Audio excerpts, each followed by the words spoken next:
Olá, tudo bem? Satisfação, alegria estar aqui com vocês novamente nesse sexto encontro do primeiro período de Crisma, né? Primeira etapa de Crisma.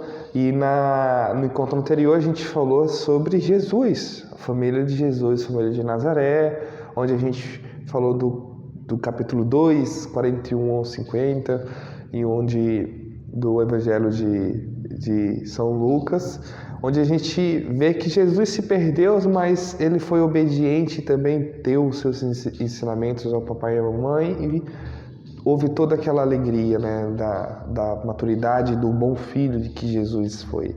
Hoje a gente vai refletir sobre as comunidades e a comunidade de fé, tá bom? Para isso a gente inicia em nome do Pai, do Filho e do Espírito Santo. Amém. Que o auxílio divino permaneça sempre conosco. Amém. Então vamos lá. Vou ler agora a introdução do encontro de hoje. Em todas as formas de agrupamento humano, ou seja, em todas as formas de se reunir, pode haver um crescimento entre as relações fraternas, não é verdade? Além de ser esse crescimento fraterno, pode ser crescimento solidário. Da comunidade de fé que se concretiza na igreja, esta realidade, porém, se torna um compromisso de vida no estabelecimento dos valores do Evangelho e no seio da sociedade humana. E que é isso, gente? Às vezes você deve estar se perguntando, como assim? As comunidades e a comunidade de fé. As comunidades são a sociedade, meu local de trabalho, minha escola, minha relação com os meus amigos. E o que é a comunidade de fé? É minha igreja, é a minha casa, é onde Cristo vive. Aí eu pergunto para vocês, não é melhor a gente viver essas duas comunidades juntos? Não é melhor eu ir para minha casa com Deus no meu coração, mas eu também ir para minha escola com Deus e falar de Jesus e fazer a vontade do Evangelho de Deus? Porque aqui tá, ó. Porém, valores do Evangelho no seio da sociedade humana. Ou seja, por onde eu caminhar, eu tenho que levar os valores do Evangelho, aquilo que Cristo nos ensinou no Evangelho. Cristo nos ensina diariamente, através dos Evangelhos, como que a gente deve ser, como que a gente deve agir, viver com alegria, com plenitude da graça, fazer a vontade do Pai e buscar as coisas do alto, certo? E para isso a gente vai ler o Evangelho hoje de Mateus, capítulo 13, versículo 44 ao 50. Vamos lá. O que Jesus diz para a gente nesse Evangelho? Versículo 44. Vamos lá. Jesus disse assim: o reino dos céus é como um tesouro escondido no campo. Um homem o descobre e o esconde de novo. Cheio de alegria, ele vai, vende tudo o que possui e compra esse campo. O reino do céu é também como um comerciante que viaja em busca de pérolas de boa qualidade. Quando descobre uma pérola de grande valor, ele vai, vende tudo o que possui e compra. E ainda, Jesus disse com outras palavras: o reino do céu é como a rede lançada no mar e que recolhe todo tipo de peixe. Quando está cheia, a puxam para a margem e sentados juntam em cestas o que é bom e jogam fora o que não presta. Assim será o fim do mundo. Os anjos virão, vão separar os maus do meio dos justos e jogarão na fornalha ardente. Aí haverá choro e ranger de dentes. Nossa, meu Deus, será que vai ser assim? Vai ser assim? Por isso que fica agora as grandes reflexões. A palavra que chamou mais atenção. O que seria o tesouro escondido? É o reino do céu. O grande tesouro escondido está no reino do céu. É o céu. É aquilo que a gente busca. É aquilo que a gente almeja. E para que a gente consiga isso, a gente precisa sempre viver à luz do Evangelho, fazendo tudo aquilo. E Jesus, nessa parábola, ele fala: para vocês, para a gente ir para o céu, a gente precisa fazer escolhas. E quando o mundo for acabar, os anjos vão vir e vão escolher as pessoas boas e as pessoas ruins. Assim como a gente faz em nossa vida. Por isso que é importante a gente, em todo o decorrer da nossa vida, fazer boas escolhas. Escolher sempre um lado bom. Mas qual é o lado bom, João? O lado bom é sempre o lado de Cristo. O centro é Deus. A gente tem que colocar Jesus Cristo em tudo. Quando a gente estiver triste, lembra da palavra de Deus. Quando a gente estiver feliz, lembra de agradecer a Deus. O pão de cada dia, lembre-se de agradecer a Deus.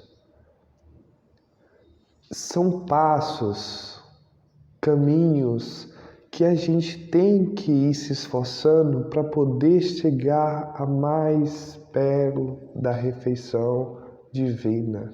Que qual é essa refeição? Um banquete celeste, a Eucaristia, a vontade de Deus, se transfigurar, se revestir de um homem novo, buscando as coisas do alto, através do Evangelho, dos ensinamentos de Cristo. Esse é o grande reino de Deus. Esse é o grande tesouro escondido, que muita gente acha e outras não acham. E quem às vezes acha, acaba vendendo, e perdendo. Então é isso. Esse é o ensinamento de Cristo. Esse é o ensinamento de Deus. E para que a gente possa entender melhor isso, mais uma vez, uma tarefinha para casa e um compromisso, ok? Uma tarefinha e um compromisso. Então vamos lá para a tarefinha de casa. Jesus caminho, abre seu coração para acolher a tua vontade. A tarefinha vai estar num capítulo, num livro, Aí você pede para a titia catequista, para o titio catequista poder conduzir vocês melhor. Mas vocês vão ter a tarefinha de escolher entre diversas comunidades que existem onde está o verdadeiro tesouro e o que Jesus está falando. Tá complicado? Tá um pouquinho complicado, não é verdade? Mas vocês vão fazer o seguinte, então. Vou simplificar para vocês com outras palavras. O que Jesus quer dizer com as suas palavras? Qual é o ensinamento que ele nos dá? Para que você responda isso, você vai ter que ir lá em Mateus 13, do 44 aos 50, tá bom? Então vocês vão lá no Evangelho de São Mateus, capítulo 13, versículo 44 até o versículo 50, tá bom? Tá bom? Então, vocês lendo isso, vocês vão responder a seguinte pergunta: o que Jesus quis dizer com essas parábolas? Qual é o ensinamento que ele nos dá? Ou seja, quando Jesus disse isso, usando de parábolas, o que Jesus quis me dizer? Como que eu devo ser? Como jovem, como adolescente? Porque Jesus falou que vai escolher só as pessoas boas. Será que eu estou fazendo as coisas boas? Será que eu estou sendo uma pessoa de um coração cristão? Será que eu estou fazendo a vontade de Deus? Será que eu estou fazendo a vontade do Pai? Será que igual no encontro anterior, será que eu estou sendo um filho obediente? Eu estou indo na missa, eu estou rezando, estou agradecendo a Deus por tudo? Então a gente tem que pensar, não é verdade? A gente tem que pensar e fazer disso algo para nossa vida. Então, o intuito dos temas aqui que eu passo para vocês não é um dever, mas é fazer com que vocês reflitam. E eu tento ajudar a fazer você refletir. Então, lendo de Mateus 13, versículo 44 ao 50, eu quero que vocês respondam. Aí a catequista de vocês vão fazer isso, vão corrigir, vão ver se vocês responderam. O que Jesus quer dizer com estas parábolas? Qual que é o ensinamento que ele nos dá? Tá bom? E o compromisso, essa é a tarefinha. E o compromisso é vocês escrever no papelzinho a palavra ou versículo que mais chamar a atenção de vocês. Desse que eu passei, Mateus capítulo 13, versículo 44 ao 50. Qual é esse versículo que mais chamou a atenção? João, o que mais me chamou a atenção é que os anjos vão vir e vão separar as pessoas maus das pessoas boas. Tá bom? Então, se você escolheu esse versículo, você vai ter que colocar o versículo 49. Tá. João, mas eu escolhi o outro. Eu escolhi o versículo 46, que fala... quando alguém descobre uma grande pedra, ele vende tudo para comprar ela.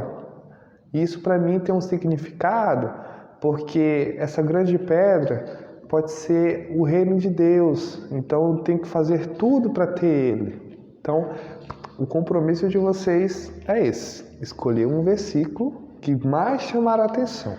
Então vocês vão ter aí do versículo 44 ao versículo 50. Então, no caso, vocês vão ter bastante versículo para poder fazer essa tarefinha de casa, esse compromisso. Tá bom? Então, seria Mateus 13, versículo 44 ao versículo 50, que é de acordo com o tema onde vocês vão fazer essa tarefinha de casa. Tá bom? Então, para encerrarmos, a gente vai rezar a oração do Pai Nosso. Pai nosso que estais no céu, santificado seja o vosso nome, venha a nós o vosso reino, seja feita a vossa vontade, assim na terra como no céu. O pão nosso de cada dia nos dai hoje, perdoai as nossas ofensas, assim como nós perdoamos a quem nos tem ofendido, e não nos deixeis cair em tentação, mas livrai-nos do mal. Amém. Em nome do Pai, do Filho e do Espírito Santo. Amém.